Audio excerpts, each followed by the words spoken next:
আজকে আমরা দেখব কোম্পানি অর্ডার। এখানে ক্লিক করব। আমরা যখন কোনো প্রোডাক্ট কোম্পানির কাছে অর্ডার করব, আমরা এইখান থেকে কোম্পানি অর্ডারে সেই অর্ডারগুলো প্লেস করে নিব। এইখানে সিলেক্ট ব্র্যান্ড, সর্বপ্রথম আমরা কোন ব্র্যান্ডের প্রোডাক্ট অর্ডার করতে চাই কোম্পানিতে সেটা সিলেক্ট করে নিব। উদাহরণস্বরূপ আমরা তৌবার ব্র্যান্ড সিলেক্ট করে নিলাম। কোন কোন প্রোডাক্ট আমরা অর্ডার করতে চাই এখান থেকে প্রোডাক্টগুলো সিলেক্ট করে নিব। উদাহরণস্বরূপ আমরা 2টা প্রোডাক্ট সিলেক্ট করে নিচ্ছি।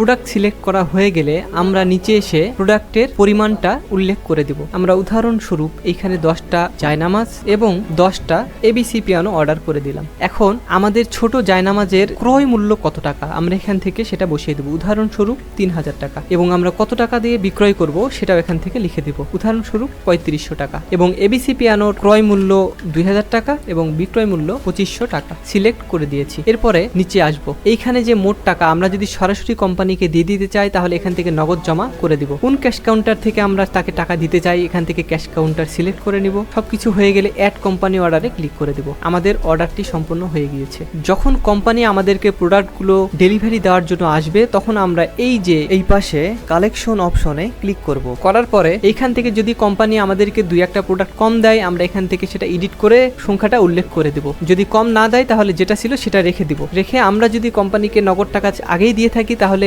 এখানে আর কোনো কাজ নাই। যদি না দিয়ে থাকি তাহলে এখান থেকে আমরা নগদ টাকা পেমেন্ট করে দিব। এইখান থেকে অ্যাড পারচেজ ক্লিক করে দিব। আমাদের কোম্পানি অর্ডার থেকে ক্রয় সম্পন্ন হয়ে গিয়েছে।